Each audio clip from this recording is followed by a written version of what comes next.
Hello, everyone. On today's podcast episode, I'm going to talk about, you know, the term a divine comedy and also, the phoenix, the symbolic phoenix.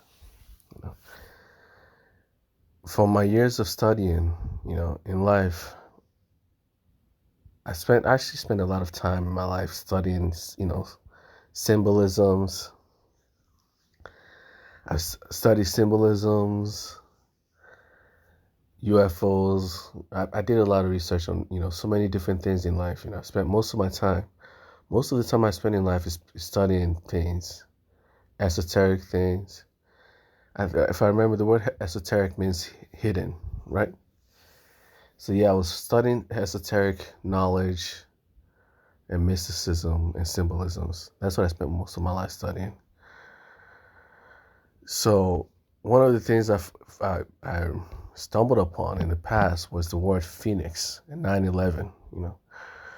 The word 9/11. I mean, the number, symbolically 9/11 is actually symbolizes the phoenix,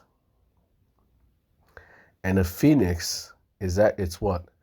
It's a bird that never dies. It's a bird that rebirths every time it dies, right? That's what a phoenix is. A bird that, when the phoenix dies, it comes back to life again in a new life. It gains a new life. And the phoenix is very, very important in this world. That mythological bird, phoenix, actually ties in a lot with the world around us. In the Bible, it states that in the beginning was the Word. That's the very first verse of the Bible. In the beginning was the Word. That should tell you something. It should tell you that God, value words very, very much. It tells you that at the very core of the world are what? Words. Many people think that, humans are the ones who create words. But the truth is, humans discover words. We don't create it. The process of creation is actually the process of discovery. Everything we can possibly know already exists, but it's just not to us. So when we discover something, when we create something, we're not actually creating it. We're discovering it. Just like you discover a planet, right? Our minds discover words. Words are inherent properties of the world around us. We don't create words, we discover them. Just like electricity. We didn't create electricity, we discovered it. We didn't create sounds, we discovered sounds. We didn't create, cars and all these things. We discovered how to build them. It's a process of discovery, not a process of creation. These things already exist. There are possibilities within the world around us. We just haven't gotten to them yet. And this ties into the word phoenix. A phoenix, like I stated before, is a bird that never dies.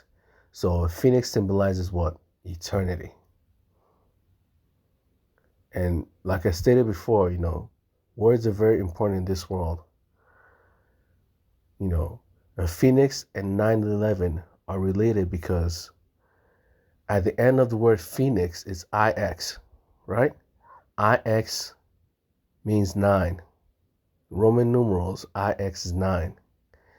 So 9, and then I plus X, 1 plus 10. I is 1, X is 10. 1 plus 10 is what? 11. So a phoenix, the IX in phoenix represents 9 and 11. That's where you get 9/11 from.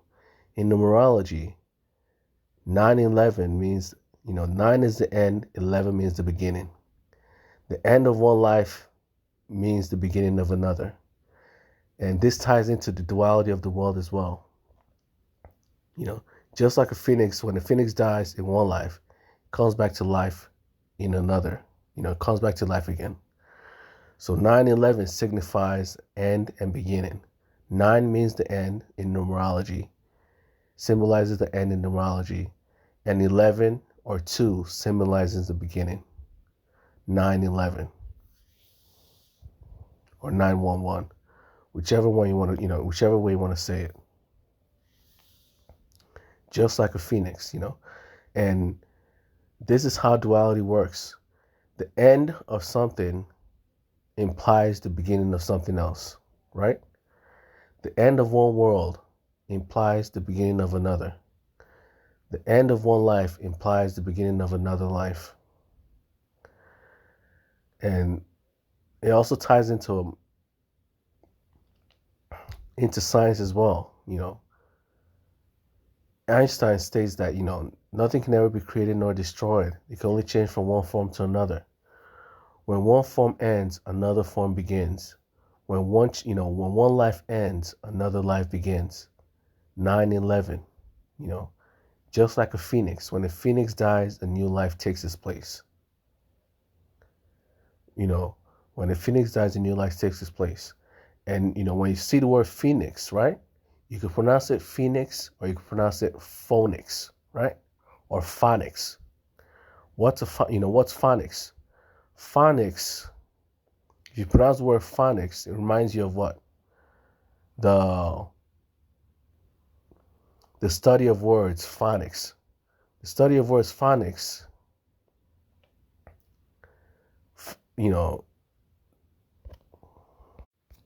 phonics is the study of language. Study of language and speech is phonics, if I remember correctly. And this ties into to the Bible when it says, in the beginning was the word. So phonics is related to to words, because phonics is the studying of words, right? If you remove the ix from phonics, you have if you remove the ix from phonics, you have phone. And what's a phone? A phone is something you use to call people, right? Do you know how a phone works? A phone works just like a phoenix. Sound comes to life on one end, right? When you talk, right, through a phone, your voice comes to life, dies, and then comes back to life again on the other end. If you're talking to someone on the phone, right, you speak into the phone, like I'm doing right now. My voice, the sound dies here, and then comes back to life on the other end. Phone, phonics, phonics, phoenix. You see? Your voice comes, is alive here. And then when you play it on your other side, when you're listening to it, listen to me on the other side of the phone, on your phone, it comes back to life. That's the symbol of a phoenix. One end begins a new, implies a new beginning. Your voice dies here on this phone, on this end of the phone, and comes back to life on the other end, just like a phoenix, just like a phonics. There's also symbolisms of this in movies, Clark Kent, when Clark Kent wants to turn to Superman, he enters the phone booth. He enters the Phoenix booth, right? And then Clark Kent dies, and then Superman takes his place. The death of Clark Kent is the life of Superman, is the beginning of Superman. The end of Superman is the beginning of Clark Kent. Clark Kent enters a phone booth to turn into Superman, and Superman enters a phone booth to turn into Clark Kent. Just like Einstein stated, energy changes from one form to another. It can neither be destroyed, created nor destroyed. It changes from one form. When one form dies, another form begins. When Clark Kent dies, Superman takes his place. When Superman dies, Clark Kent takes his place. This can also be seen in the movie The Matrix. The Matrix, how do you enter the Matrix? Through a phone, through a phoenix, through a phonics. You enter the Matrix through a phone. The people who are on the living end die and come to life through through a phone. And then what happens? When they want to exit the Matrix, they exit the Matrix through a phone as well. When they die in the matrix, they come back to life in the real world. When they come back to life, when they want to die, when they die in the real world, they go back into the matrix, just like a phoenix. One life ends, another life begins. Right? The phoenix symbolizes our life as well. When we die, the Bible states that what? When we die, we go to heaven or we go to hell. Just like a phoenix. We are just like phoenixes. When one life ends, another life begins. You know. So the phoenix is very symbolic of the world around us. It's very symbolic of end and beginning. When one thing ends, another thing begins. When one thing begins, another thing ends. The beginning, the word beginning implies an end. The word end implies a beginning. When something ends, it automatically means something has begun. Something else has begun. When something begins, it automatically implies that something has ended. This is what 9/11 means. This is why IX, 9. If you add I plus X, you get 11. So when you say IX, you may be saying 9. You can also be saying 11 at the same time. Because 9 and 11, in duality, they exist simultaneously as one. The end of one thing is the beginning of another. The beginning of one thing is the end of something else. And, beginning and end come together as one. You can't separate them.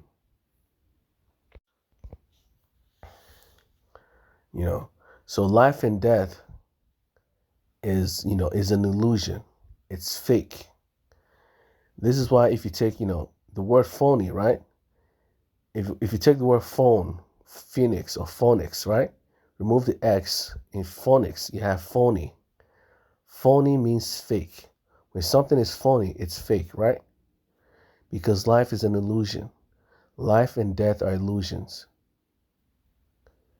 God, God is omnipresent. It means everyone is God, right? Everyone is God. Everything in this world is God. And God was never alive to begin with. So how can God die? You were never alive to begin with. Being God, being a part of God, you were never alive to begin with. So how can you die? God has no beginning or no end. If God never began, so how can God end? Do you see how phony life is? Do you see how fake life is? Life itself is an illusion. This is why, it's very...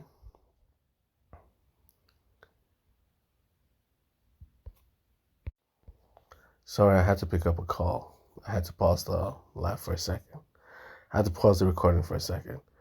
But what I wanted to say is, the life of a phoenix is a fake life. The entire world is an illusion created by God. Existence and non-existence come together as one. Left and right, come together as one. Before and after come together as one. Life and death come together as one. All the things in life are illusions created by God. Existence and non-existence are illusions created by God. They're not real, but they're also real at the same time. They're real from our point of view, but from the point of view of God, everything in this world is fake. Everything in this world is phony. Everything in this world is a phoenix. All it does is change from one form to another. From one part, from life to death. From left to right. From this molecule to that molecule. From this atom to that atom. The end of one atom is the beginning of another atom. The beginning of one atom is the end of one atom. Life is just an endless loop of a phoenix loop where life and death just comes endlessly. It's like an endless infinite loop. Finite and infinite, it's just an endless loop. So from God's point of view, this world is very phony. It's very fake.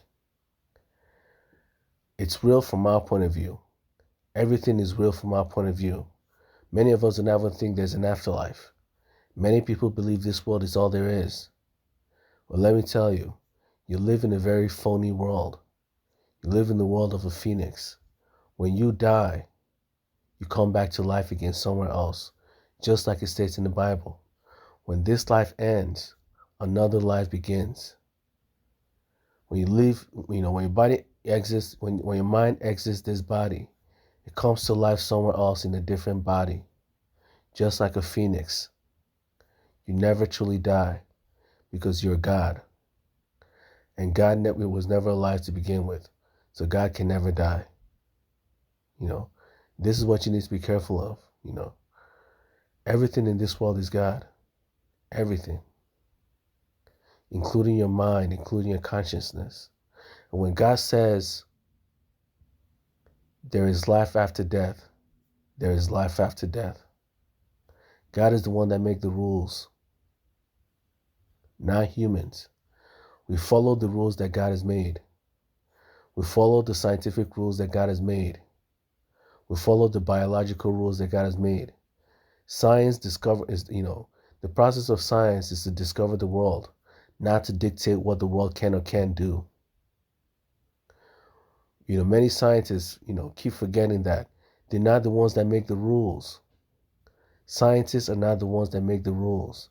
They're just there, their job is to discover what the rules are, not to dictate what the rules, should or shouldn't be.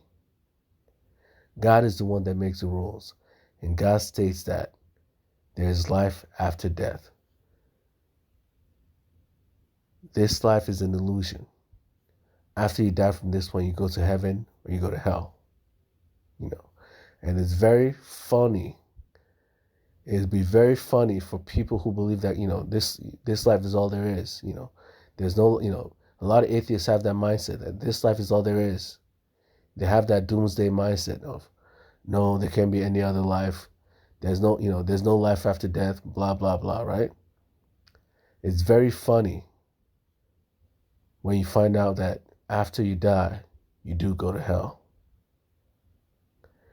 You find it very funny when you die and you realize that life, your life right now isn't all there is. There's more to life than scientists know. Scientists we haven't even fully understand the human body yet. We don't have a full understanding of consciousness. We don't have a full understanding of the planet as a whole. There was recently where, we discovered that there's a massive ocean hidden underneath the planet, underneath the surface of the planet. A massive ocean. I think it was like planet-wide ocean. A massive ocean is hidden there. And we didn't know until recently. We don't have a full understanding of the planet yet. We don't have a full understanding of the human body yet.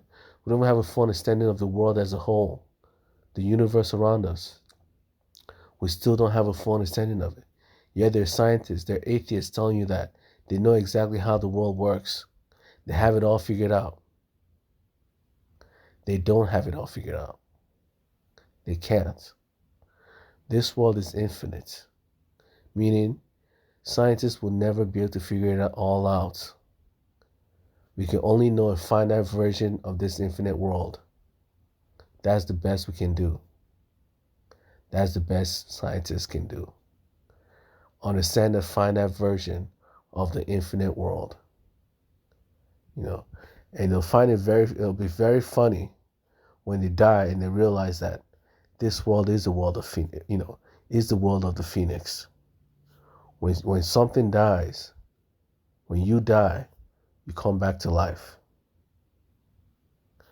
Your death implies life. Your life implies the death. Before you were born, you were alive somewhere else. You were alive within God somewhere else. And now that you're alive here, it means you died somewhere else. And when you die here, you go to heaven or you go to hell.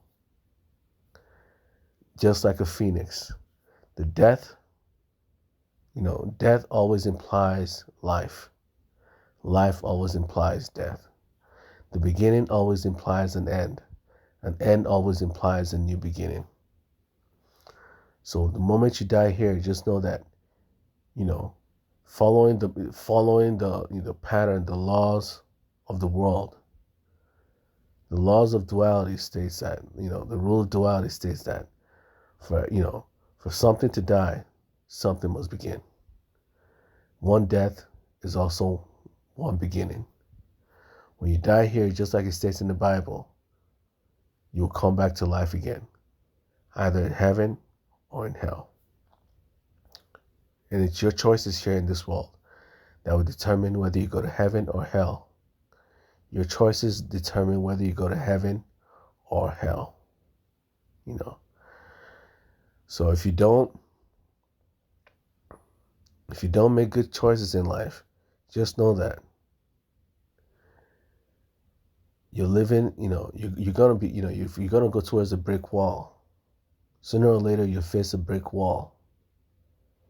If you think the theists are lying to you, sooner or later you face a brick wall. When you die and come back to life again and end up in hell, that's when you start to realize that this world is very funny. You had so many chances to change your ways, but you chose not to. Now you have to experience the divine, Dante's Inferno. Remember Dante's Inferno? Now you have to experience, the consequences of your actions. You have to experience the divine comedy. And it's very funny to find out that you were lying to yourself this whole time. You were lying to yourself this whole time. This is a very funny world. This is the world of a phoenix. This is a world governed by God. When you die, you come back to life again, just like a phoenix.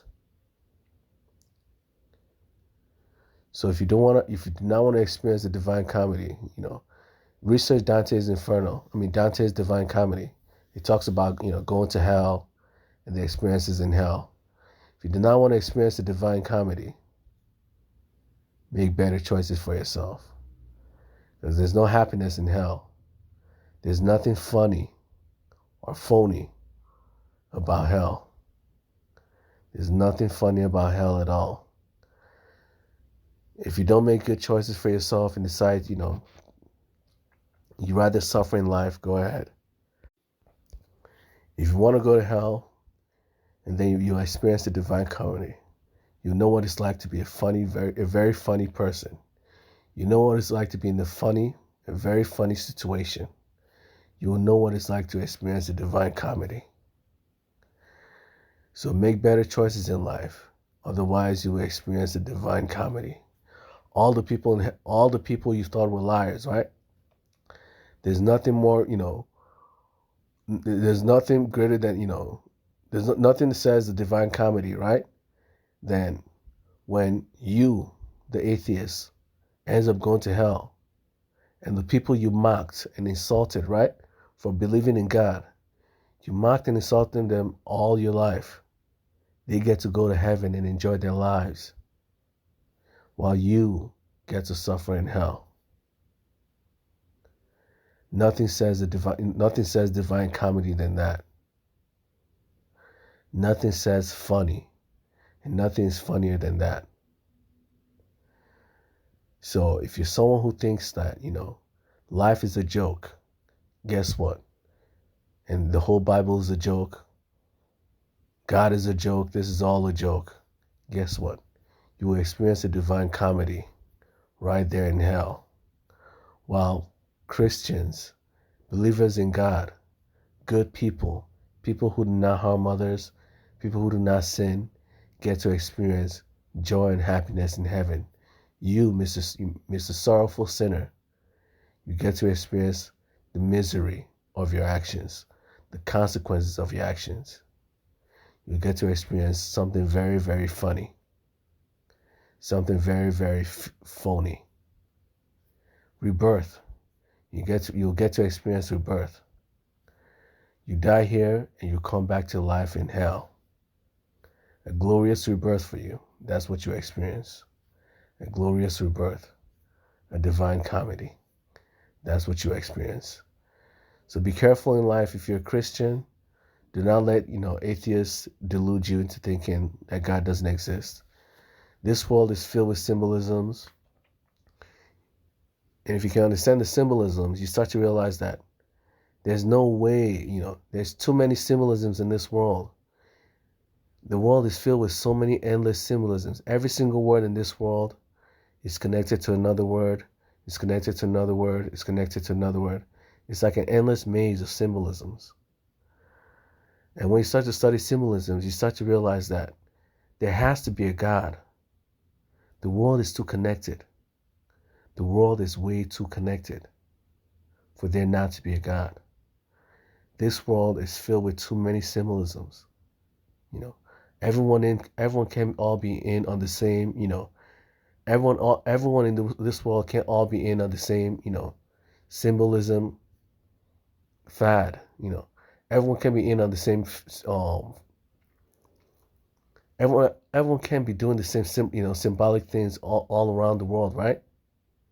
All the words in every language are related and connected. Are you sure human beings are the ones doing that?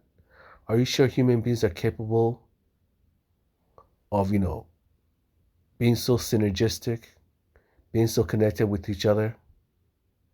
There has to be something else guiding us. And there is something else guiding us.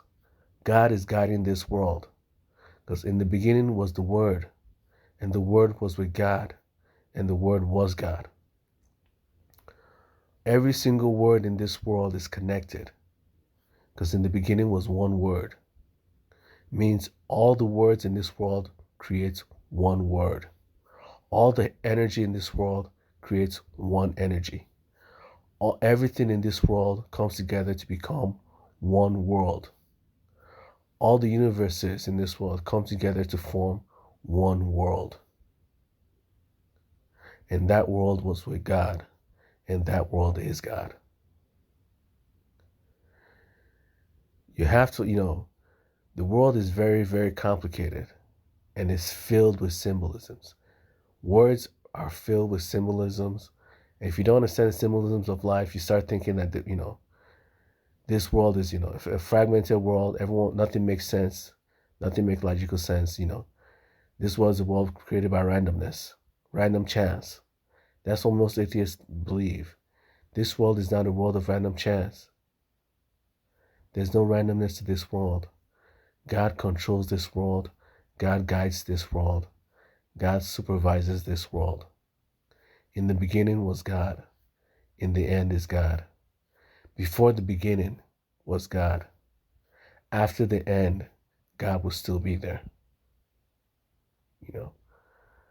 Do not let atheists trick you into thinking this world is a world, of randomness. There's no randomness to this world. God has full control over it. Total control over this world. 100%. So that's it for today's podcast episode. I pray for everyone's understanding and safety. Amen.